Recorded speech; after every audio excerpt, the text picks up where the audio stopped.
I bought a pistol I knew was a safe bet, and I still regret it. Not because it was bad, because it didn't fix a damn thing I bought it for. Same issues, same workarounds, just a different logo. And everybody's saying I made the right call. You ever notice how the guys who shoot the most don't always recommend the guns everyone else won't shut up about? That's where the pattern got hard to ignore. Most popular picks weren't solving problems. They were just louder. Then, at the far end of the range, a quiet guy hands me something I'd barely seen before. No speech, no sales pitch. Like he didn't want everybody knowing. I run it, and one problem disappears. Nothing flashy, just works. So these are 7 hidden gem pistols. Shooters switch to after popular choices disappoint them because they fix what hype guns don't. They stay hidden because most people never shoot enough to see it. And the ones who do don't talk too loud.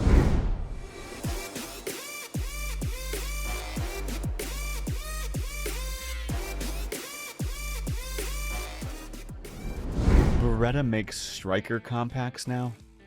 I thought people stopped caring about those. That was a few weeks ago. And yeah, I didn't argue. Most guys hear Beretta and think old metal guns, or that weird PX4. Not something you actually carry. Right next to it was the safe pick. The one everyone trusts. Better reputation, more hype, easy choice. We ran them back to back, and the problem showed up fast. With the better gun, every second shot needed a grip adjustment. Not huge, but enough to slow you down. You feel it stacking up. Timer's running, and you're fighting the gun more than the drill. Then I grabbed the APX A1 Compact. Same pace, but that problem just disappeared. No grip correction. No chasing the sights. It just returned where it was supposed to, again and again. That's where the comparison got uncomfortable, not, this feels amazing. More like, why am I working harder with the other gun? Most people won't even notice that, because they don't shoot enough for it to show up. And I didn't like the answer, because the APX is boring. Dead in the hand, no character, nothing you'd brag about. But it quietly removed a problem I'd been tolerating, like it was normal. That's why guns like this stay under the radar. Guys who figure it out don't talk about it. And now, every time I pick up that better compact, I notice it. And that problem doesn't go away. He almost didn't even take it out.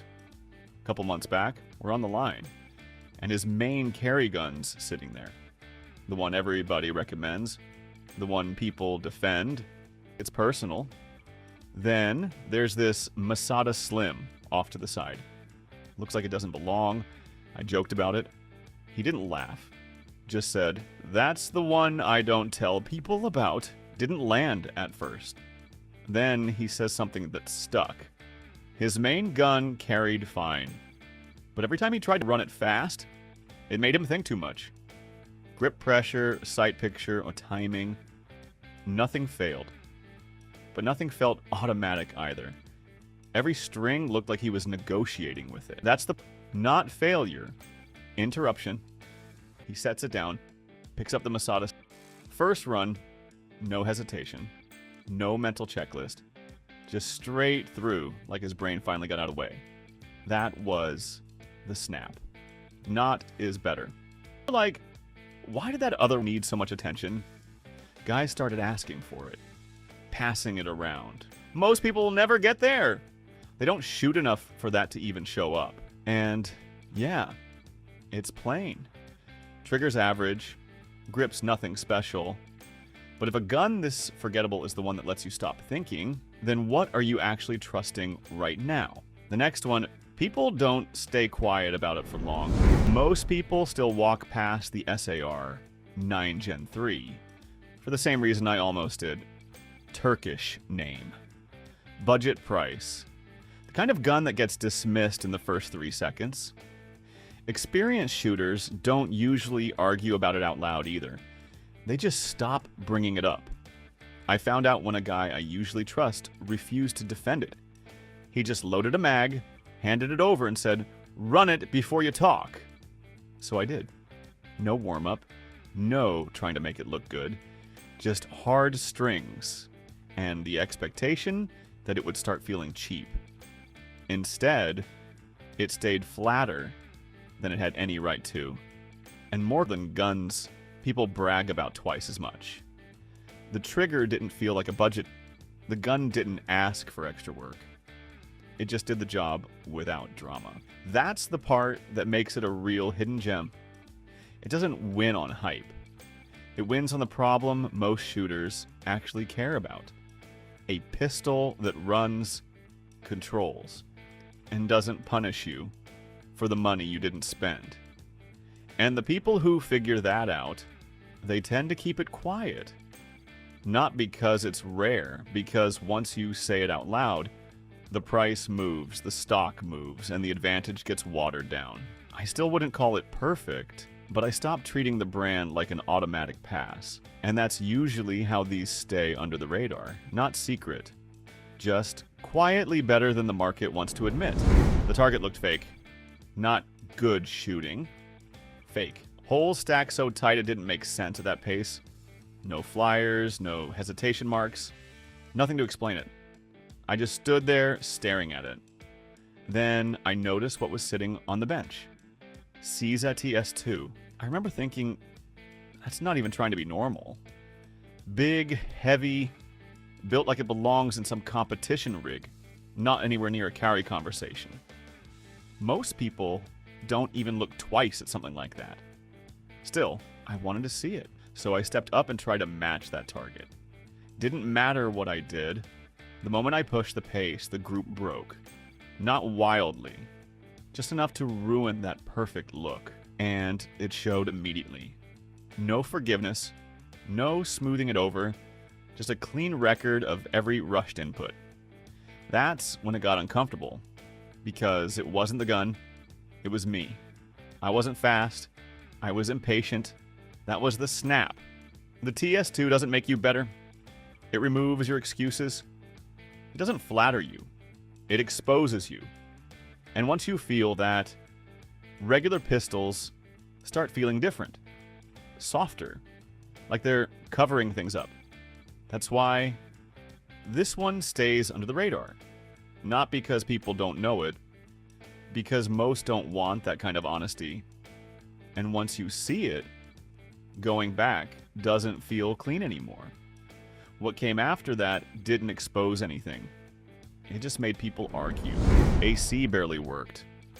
Door kept opening. Place smelled like oil and heat.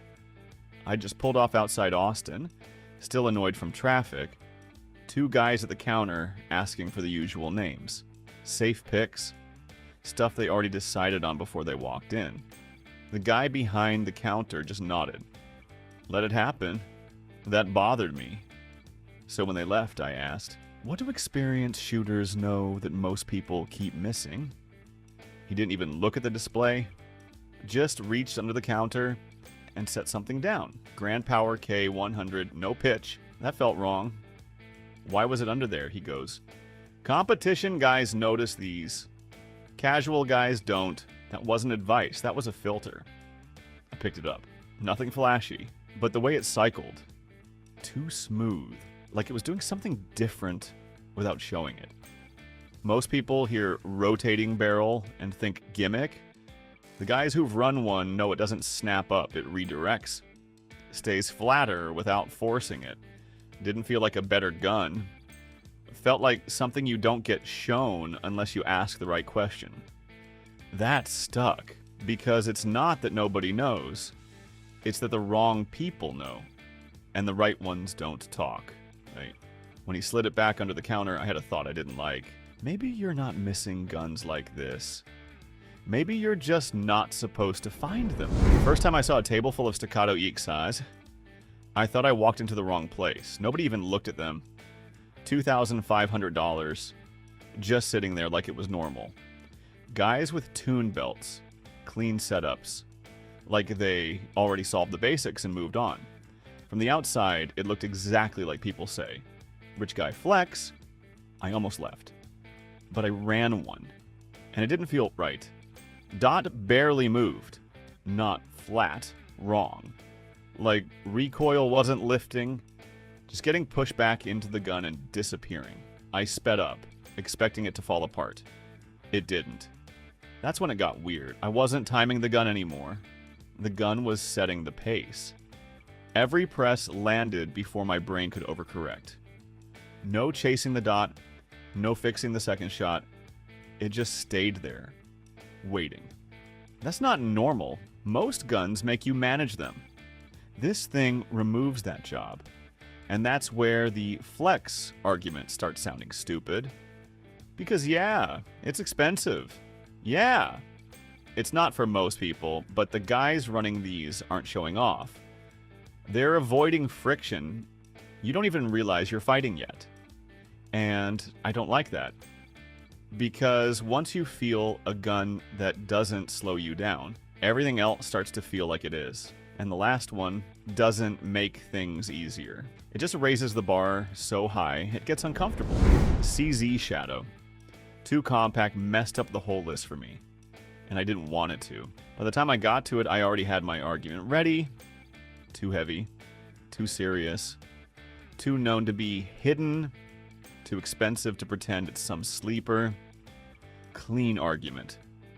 Then I shot it. And it started falling apart right there on the bench. Early 2026. One of those range mornings where everyone says they're testing.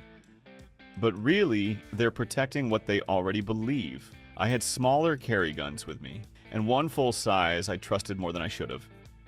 The Shadow 2 Compact didn't fit any of it.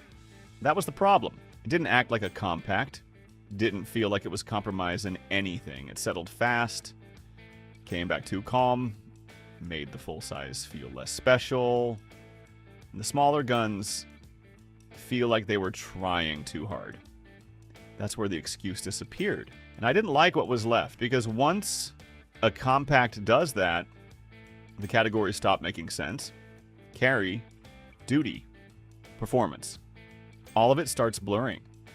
Now, yeah, the flaw is real. It's not light, not effortless to carry. Some people will pick it up and immediately say no. I get that.